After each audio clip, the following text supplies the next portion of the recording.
नमस्कार, सर्वांचं खूप मनापासून स्वागत। आज आपण अगदी झटपट पद्धतीमध्ये मस्त असं चमचमीत पनीर बनवले। अगदी कमी वेळामध्ये आणि मोजक्या साहित्यामध्ये बनवून तयार होतं। तुम्ही अशा प्रकारे ना एकदा नक्की ट्राय करा।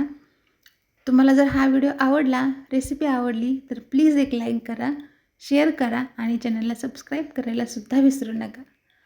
तर इथं आपण सुरुवातीला पॅनमध्ये थोडंसं तेल टाकून घेतले। तेल छान गरम होऊ द्यायचे आपल्याला। 2 मोठे चमचे तेल टाकून घ्यायचं। तेल छान गरम झाले की त्यामध्ये आपल्याला पनीरचे तुकडे छान असे फ्राय करून घ्यायचे। इथं मी घरीच बनवलेलं पनीर वापरले। आता हे व्यवस्थित आपल्याला छान असं फ्राय करून घ्यायचंय। अगदी थोडंसंच फ्राय करून घ्यायचंय।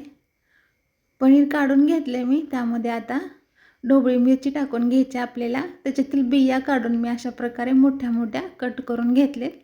आणि एक छोट्या आकाराचा कांदा असतो ना, त्याच्या पाकळ्या अशा प्रकारे सुट्ट्या करून घेतलेत। हे चांगलं तेलामध्ये आपल्याला परतून घ्यायचंय। असं परतून घेतल्यामुळे ना चवीला हे आणखी छान लागतं। भाजीमध्ये याची छान चव उतरते।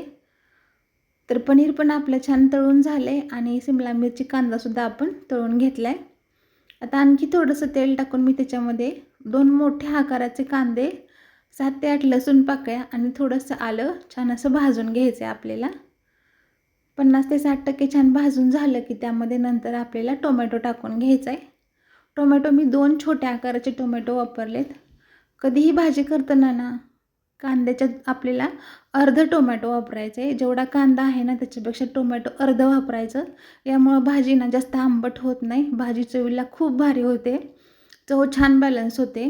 तर इथे छान भाजून झाले बघा। पूर्णपणे थंड करून घ्यायचं। नंतर आपल्याला त्याची पेस्ट बनवून घ्यायची आहे। तर इथं बघा तेल गरम झाले छान असं। याच्यामध्ये मी एक मोठा चमचा तेल टाकून घेतलं। आता ही पेस्ट आपल्याला त्यामध्ये छान परतून घ्यायची आहे।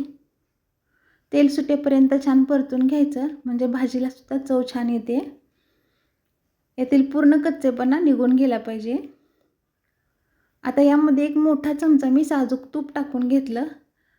हे सुद्धा छान असं आपल्याला मिक्स करून घ्यायचंय। यामुळे ना भाजी चवीला खूप छान लागते। तुम्ही याच्यामध्ये बटर सुद्धा वापरू शकता। आता इथे बघू शकता तुम्ही मस्त तेल सुटेपर्यंत छान आपलं वाटण परतून झाले।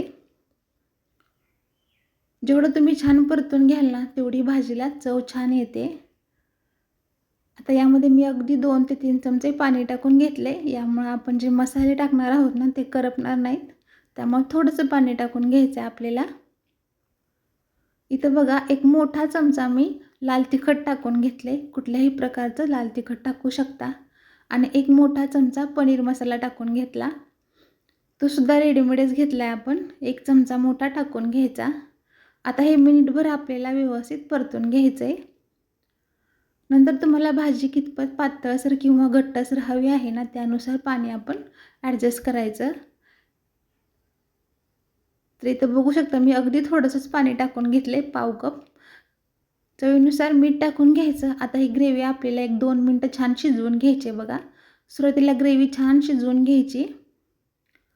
नंतर त्यामध्ये आपल्याला जे आपण फ्राय करून घेतलेले ढोबळी मिरची, कांदा आणि पनीर आहे ना ते याच्यामध्ये टाकून घ्यायचं। आता इथून पुढे मात्र आपल्याला हे फक्त 1 मिनिट ते 2 मिनिट शिजवून घ्यायचंय। पनीर टाकल्यानंतर जास्त वेळ शिजवायचं नाही। त्यामुळे पनीर आपलं वातट होतं। त्यामुळे अगदी थोडा वेळच आपल्याला परतून घ्यायचंय। शेवटी बारीक चिरलेली कोथिंबीर टाकायची आहे। मस्त असं इथं आपलं तवा पनीर बनवून तयार झालंय। तुम्ही सुद्धा नक्की ट्राय करा। चपाती भाकरीसोबत कशासोबतही खूप छान लागतं। नक्की ट्राय करा। व्हिडिओ आवडला असेल तर प्लीज लाईक, शेअर आणि सबस्क्राईब करायला मात्र विसरू नका।